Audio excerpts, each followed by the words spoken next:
আসসালামু আলাইকুম, স্বাগত জানাচ্ছি আরটিভির মধ্যাহ্নের সংবাদে। আপনাদের সঙ্গে আছি আমি সিনথিয়া রহমান।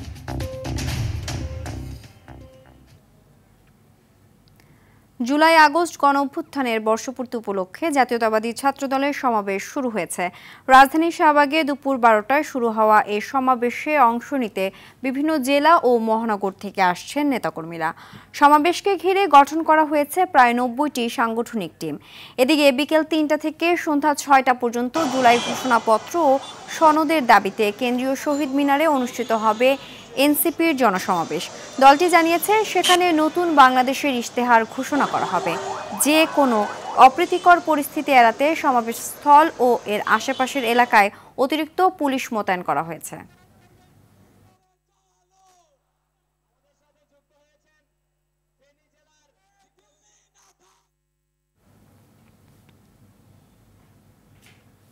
রাজধানীর শাহবাগ থেকে সরাসরি যোগ দিচ্ছেন সহকর্মী দীপ্তচন্দ্র পাল। দীপ্ত, ছাত্র দলের সমাবেশে নেতাকর্মীরা কি বলছেন? সিনথিয়া, যেমনটি বলছিলেন সমাবেশটি কিন্তু বিকেলে দুপুরে শুরু হওয়ার কথা, দুপুর 2টা থেকে শুরু হওয়ার কথা এবং ইতিমধ্যে আমরা দেখছি যে সমাবেশ স্থলে সারা দেশ থেকে যে নেতাকর্মীরা রয়েছে তারা কিন্তু আসতে শুরু করেছেন এবং বিভিন্ন স্লোগান দিচ্ছেন। যদি একটু বলি যে এখানে সমাবেশ স্থলে ছাত্র যে সংগঠনের নেতাকর্মীরা তারা কিন্তু আসছেন এবং এই সমাবেশকে ঘিরে তারা কিন্তু ইতিমধ্যে তাদের প্রস্তুতি নিয়েছেন। আমরা দেখছি যে শাহবাগের যে মোড়ে তারা একটি স্টেজ করেছেন এবং স্টেজের সকল কাজ কিন্তু সম্পূর্ণ হয়েছে। এখন শুধু সাউন্ড চেক করা হচ্ছে। পাশাপাশি এবার কিন্তু তারা একটু ভিন্ন আঙ্গিকে সমাবেশটি করতে যাচ্ছেন, যেমন কিছু নির্দেশনা দিয়েছে ছাত্রদলের কেন্দ্রীয় সংগঠনের পক্ষ থেকে যে ব্যানার ফেস্টুন সমাবেশস্থলে আনা যাবে না, একক কোনো প্রচারণা করা যাবে না, সেই সঙ্গে যে মিছিল নিয়ে যে আসার একটি প্রবণতা সেটিও কিন্তু বাদ দেওয়া হয়েছে। এবং আমরা দেখেছি যে নেতাকর্মীরা আসছেন, তাদের হাতে কিন্তু ব্যানার ফেস্টুন নেই, মিছিল নিয়েও আসতে দেখিনি। এবং আমি যদি এলাকার আশপাশের অবস্থা বলি, মৎস্য ভবন থেকে যে নেতাকর্মীরা ঢুকবেন, এই মৎস্য ভবন থেকে শাহবাগ স্থান পর্যন্ত কিন্তু যে গণপরিবহন সেটি কিন্তু বন্ধ রাখা হয়েছে, পায়ে হেঁটে ঢোকার জন্য রাস্তা করে দেওয়া হয়েছে। পাশাপাশি এই ধানমন্ডি বের হওয়ার যে রাস্তাটি রয়েছে সেটিও বন্ধ রয়েছে। বাংলা মোটর থেকে আসার রাস্তাটি শাহবাগ পর্যন্ত রাখা হয়েছে এবং আমরা দেখেছি প্রচুর আইন শৃঙ্খলা রক্ষাকারী বাহিনী যাতে জনগণের কোনো ভোগান্তি না হয় সেক্ষেত্রে কিন্তু তারা সজাগ রয়েছেন এবং ছাত্রদলের নেতাকর্মীরাও জনগণের যাতে ভোগান্তি না হয় সেদিকে কিন্তু তারা নজর দিচ্ছেন। এবং আমরা একটু কয়েকটি ছাত্র দলের নেতাকর্মীদের সঙ্গে কথা বলেছি, তারা যেটি জানিয়েছেন দেশের যে অস্থিরতা, দেশের যে সমস্যা সেগুলো সমাধানে কিন্তু একটি রাজনৈতিক দলই সেগুলো সমাধান দিতে পারে এবং তারা কিন্তু অতি দ্রুত নির্বাচনের দাবি জানাচ্ছেন। এবং এই আজকে তাদের এই যে সমাবেশ থেকে যে ছাত্রদলের যে শক্তিমত্তা, সেই শক্তিমত্তারই জানান দিবেন এমনটি কিন্তু তারা জানিয়েছেন। একটু বলে রাখি যে এই যে জুলাই গণ অভ্যুত্থানের আজকে বর্ষপূর্তি উপলক্ষে তারা অনুষ্ঠানটি করছেন এবং সমাবেশটি করছেন এবং এই জুলাই গণ অভ্যুত্থানে ছাত্রদলেরই প্রায় 142 জন ছাত্র মারা গিয়েছে এমনটি কিন্তু জানিয়েছেন ছাত্রদলের যে কেন্দ্রীয় সভাপতি রয়েছেন, এমনটি জানিয়েছেন। এবং তারা যেটি বলছিলেন যে এই স্বৈরাচার সরকার পতনের জন্য তারা ভ্যানগার্ড হিসেবে কাজ করেছেন এবং জুলাই আন্দোলনেও তাদের অবদান অপরিসীম এমনটি কিন্তু জানিয়েছে। তো বর্ষপূর্তি উপলক্ষে আজকে দুপুর 2টা থেকে সমাবেশ শুরু হবে এবং বিকেলে সেখানে বক্তব্য রাখবেন বিএনপির ভারপ্রাপ্ত চেয়ারম্যান তারেক রহমান। তো সিনথিয়া, এই ছিল আমার কাছে সমাবেশ থেকে সবশেষ তথ্য। সিনথিয়া, ধন্যবাদ। রাজধানীর শাহবাগে ছাত্রদলের কেন্দ্রীয় সমাবেশে যোগ দিতে চট্টগ্রাম থেকে 20 বগির একটি ট্রেনে করে ঢাকায় আসছেন নেতা কর্মীরা। রাজধানীর শাহবাগে গণ অভ্যুত্থানে বর্ষপূর্তির সমাবেশে যোগ দেবেন তারা। ট্রেনের পাশাপাশি একাধিক বাসে সমাবেশে রওনা হয়েছেন বলে জানিয়েছেন সংশ্লিষ্টরা। চট্টগ্রাম মহানগর ছাত্র দলের অনুরোধে চট্টগ্রাম ঢাকা চট্টগ্রাম রুটের এই বিশেষ ট্রেনটিতে 20টি কোচে 1126 জন যাত্রী পরিবহন সম্ভব। ট্রেনটি সকাল 7টা 15 মিনিটে চট্টগ্রাম থেকে ছেড়ে গিয়ে দুপুর 1টা 15 মিনিটে ঢাকায় পৌঁছবে। সমাবেশ শেষে সন্ধ্যা 7টায় ট্রেনটি ঢাকার কমলাপুর স্টেশন থেকে চট্টগ্রামের উদ্দেশ্যে ছেড়ে আসবে।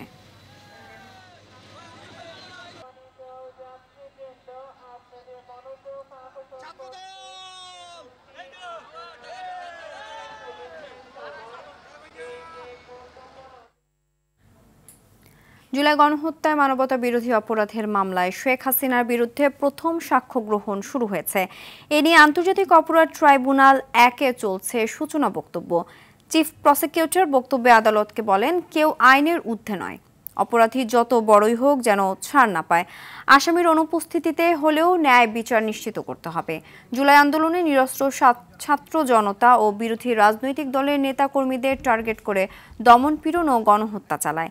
ডিজিএফআই অবৈধ গোয়েন্দা কার্যক্রম সহিংস হামলা চালায়। এর সবকিছুর দায় আসামিদের উপর বর্তায় বলে জানান তিনি। শেখ হাসিনা ছাড়াও এ মামলায় আসামি সাবেক স্বরাষ্ট্রমন্ত্রী আসাদুজ্জামান খান কামাল ও সাবেক আইজিপি চৌধুরী আব্দুল্লাহ মামুন। এর আগে সকালে এ মামলায় একমাত্র গ্রেফতার আসামি সাবেক আইজিপি মামুনকে প্রধান রাজসাক্ষী হিসেবে ট্রাইব্যুনালে হাজির করা হয়। মৌলিক মানবাধিকার সুরক্ষার প্রতি আমাদের সম্মিলিত অঙ্গীকার রক্ষার এক দৃপ্ত পদক্ষেপ। আজ এই আদালত বসেছে সাবেক স্বৈরশাসক শেখ হাসিনার শাসনামলে সংগঠিত সবচেয়ে ভয়াবহ অপরাধগুলোর বিচার করতে। কোনো ব্যক্তি যত উঁচু পদে আসীন হন না কেন কিংবা তার ছায়া যতই দীর্ঘ হোক না কেন, সে আইনের ঊর্ধ্বে নয়। আজ আমরা এই ট্রাইব্যুনালের কাছে নিবেদন করছি যেন দোষীদের সঠিক জবাবদিহিতা নিশ্চিত করা হয় এবং বিচার ব্যবস্থার প্রতি জনগণের আস্থা পুনরুদ্ধার করা হয় এবং গোটা বিশ্বকে এই বার্তা দেওয়া হয় যে অপরাধীরা যত বড়ই হোক তার জন্য বিন্দুমাত্র ছাড় থাকবে না।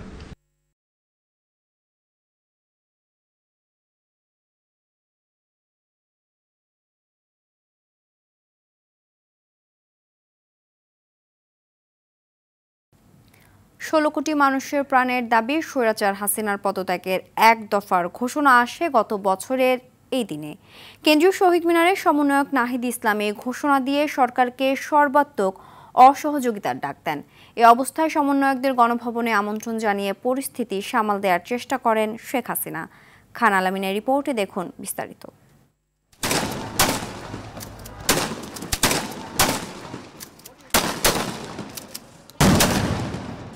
অনিশ্চয়তায় ভরপুর প্রতিটি নির্ঘুম রাত পেরিয়ে আসে নতুন ভোর। কিন্তু সেই ভোরও রক্তাক্ত। রক্তের হোলি খেলায় মত্ত ফ্যাসিস্ট শেখ হাসিনার নির্দেশে কেড়ে নেওয়া হয় শত শত ছাত্র জনতার প্রাণ। ৩ আগস্টের সকালটাও তার ব্যতিক্রম নয়। রাজধানীসহ দেশের বিভিন্ন প্রান্ত বৈষম্য বিরোধী ছাত্র আন্দোলনের 9 দফা দাবিতে যুদ্ধাবস্থা। ছাত্র জনতার উত্তাল ঢেউ রুখতে স্থানে স্থানে ক্ষণে ক্ষণে পুলিশ, র্যাব, বিজিবির মরণাস্ত্র ব্যবহার, সঙ্গে আওয়ামী লীগ, যুবলীগ, ছাত্রলীগ, স্বেচ্ছাসেবক লীগ, শ্রমিক লীগের সশস্ত্র হামলা। আমি তাদের সাথে কথা বলতে চাই, তাদের কথা শুনতে চাই। জনগণের বিরুদ্ধে পুরো রাষ্ট্রযন্ত্রকে লেলিয়ে দিয়ে মায়াকান্না শেখ হাসিনার।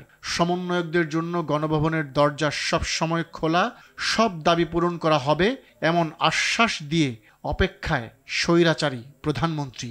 গণভবনের দরজা খোলা, যখনই এই আন্দোলনকারীরা কথা বলতে চায়, আলোচনা করে সমাধান করতে চায়, আমি তাদের সাথে নিজেই বসতে রাজি। কিন্তু সময় অনেক পেরিয়ে গেছে। ততদিনে রক্তে ভিজে গেছে দেশের প্রতিটি জেলার সবুজ ঘাস। 16 জুন থেকে 1-2 করে সবার মুখে উঠে গেছে এক দফার দাবি, শেখ হাসিনার পদত্যাগ। বিকেলে কেন্দ্রীয় শহীদ মিনার থেকে 16 কোটি মানুষের সেই প্রাণের দাবি ঘোষণা করেন সমন্বয়ক নাহিদ ইসলাম। এই ফ্যাসিবাদী শাসন ব্যবস্থা বাংলাদেশ থেকে তার পতন করতে হবে। ঘোষণার সঙ্গে সঙ্গে শুরু হয় অসহযোগ আন্দোলন।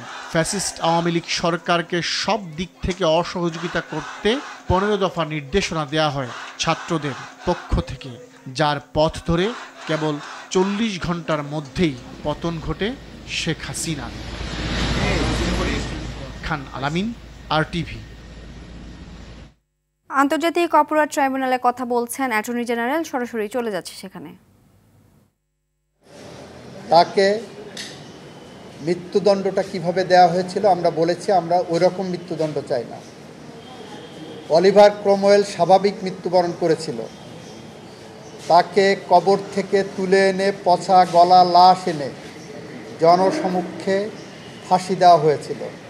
পরবর্তীতে দেহের একটি অংশ কবরে পাঠানো হয় এবং মস্তিষ্ক খুলির মধ্যে রড ঢুকিয়ে 20 বৎসর ওয়েস্টমিনস্টার অ্যাবেতে ওখানে ঝুলিয়ে রাখা হয়েছিল। 300 বছর পরে সেই লাশ ক্যামব্রিজের সাসেক্স বিশ্ববিদ্যালয়ে কেটে সমাধিস্থ করা হয়েছে।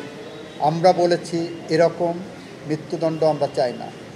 আমাদের বাংলাদেশের স্বাভাবিক আইনে সর্বোচ্চ শাস্তি যেটা আছে, সর্বোচ্চ সেভাবে আমরা মৃত্যুদণ্ড চাই। সেভাবে আমরা সর্বস্ব শাস্তি চাই। যে অপরাধ করেছেন সে অপরাধের জন্য সর্বোচ্চ শাস্তি যেটা আছে সেটা আমরা প্রার্থনা করেছি। বক্তব্য দিতে যে কয়েকটি উদাহরণ এনেছি। একটি বলেছি, দুঃশাসন করে, স্বৈরশাসন করে, ফ্যাসিস্ট কায়েম করে বাংলাদেশের মাটিতে মুক্তিযুদ্ধের চেতনা সম্পর্কে মানুষের মনে একটি রং ধারণা দেওয়া হয়েছিল। আমরা বলেছি বিগত 17 বছরে মুক্তিযুদ্ধের চেতনা মানে একটি প্রজন্মের কাছে বার্তা দেওয়া হচ্ছিল দিনের ভোট রাতে করা যায়, ভোট ডাকাতি করা যায়, খুন করে গুম করে ক্ষমতায় থাকা যায়। আমরা বলেছি এরকম একটি পথ পরিক্রমায় জুলাই বিপ্লবে বৈষম্যের বিরুদ্ধে সংগ্রাম করতে যেয়ে, শান্তিপূর্ণ আন্দোলন করতে যেয়ে নিরস্ত্র মানুষ যখন কথা বলছিলেন, রাজপথে মিছিল করছিলেন, প্রতিবাদ করছিলেন, দাবি আদায়ের সংগ্রামে ছিলেন, তখন সেই সমস্ত মানুষকে গুলি করে হত্যা করা হয়েছে, ল্যাথেল উইপন ব্যবহার করা হয়েছে। আমরা এই অপরাধের বিচার চেয়েছি। আমরা বলেছি মিথ্যার বেসাতি দিয়ে বাংলাদেশকে খুন খারাপির একটি স্বর্গরাজ্যে পরিণত করা হয়েছিল। গোয়েবেলস যদি বেঁচে থাকতো তাহলে হয়তো তৎকালীন প্রধানমন্ত্রী, আজকের আসামি শেখ হাসিনা ওয়াজেদের কাছে গোয়েবেলস তার হাতে খড়ি নিতে আসতেন, মিথ্যা বলা কিভাবে যায় এবং মিথ্যার উপর পিএইচডি করা যায়। আমরা এটাও বলেছি পৃথিবীর ইতিহাসে যত স্বৈরশাসক আছেন তাদের যদি কোনো সমিতি করা হয়, সেই স্বৈরশাসকদের সমিতিতে নিশ্চিতভাবেই শেখ হাসিনা ওয়াজেদ সভাপতিত্ব করতে পারবেন। মানব সভ্যতার ইতিহাসে এই বিচার একটি মানদণ্ড হয়ে থাকবে। আমরা চাই শেখ হাসিনাও ন্যায় বিচার পাক। আমরা চাই শেখ হাসিনার বিরুদ্ধে যাতে কোনো ক্যাঙ্গারু কোর্টের মাধ্যমে বিচার না হয় সেটাও আমরা বলেছি। দর্শক, এতক্ষণ আন্তর্জাতিক অপরাধ ট্রাইব্যুনাল থেকে বক্তব্য দেখছিলাম অ্যাটর্নি জেনারেলের। অনলাইনে বিমানের টিকিট বুকিংয়ের প্ল্যাটফর্ম ফ্লাইট এক্সপার্টের ওয়েবসাইট বন্ধ হওয়ায় ভোগান্তিতে পড়েছেন হাজারো গ্রাহক ও টিকিট বিক্রেতা এজেন্সি। অগ্রিম টিকিট বুকিংয়ের জন্য অর্থ পরিশোধ করেছিলেন তারা। ভুক্তভোগীদের অভিযোগ, প্রতিষ্ঠান বন্ধ করে দিয়ে মালিক পক্ষ দেশ ছেড়েছে। এতে গ্রাহক ও সরবরাহকারীদের কোটি কোটি টাকা ফেরত পাওয়া নিয়ে অনিশ্চয়তা তৈরি হয়েছে। এ নিয়ে রাজধানীর মতিঝিল থানায় একটি মামলা করেছেন ভুক্তভোগীদের একজন।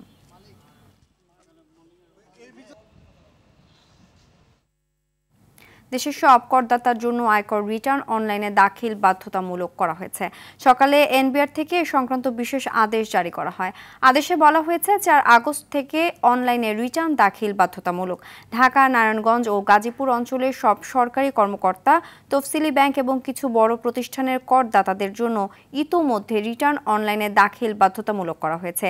সর্বশেষ কর বর্ষে প্রায় 16 লাখ করদাতা অনলাইনে রিটার্ন জমা দিয়েছেন বলে জানিয়েছে জাতীয় রাজস্ব বোর্ড।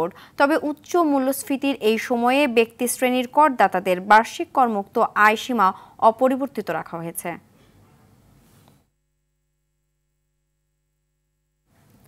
নাটোর গেল রাতে শহরে হুগলবাড়িয়া এলাকার চিনি কলে ডাকাতির ঘটনা ঘটেছে। এ সময় গার্ডদের বেঁধে চিনি কলের মালামাল লুট করে নিয়ে যায় ডাকাতরা। তবে কি পরিমাণে মালামাল লুট হয়েছে তা এখনো জানা যায়নি। এ ঘটনায় তদন্ত চলছে বলে জানিয়েছে কর্তৃপক্ষ। এদিকে পটুয়াখালী কলাপাড়ায় দরজা ভেঙে ভেতরে প্রবেশ করে ঘরের সদস্যদের হাত পা ও মুখ বেঁধে প্রায় লক্ষাধিক টাকা ও 1 ভরি স্বর্ণালংকার ডাকাতি করে নিয়ে যায় ডাকাতরা।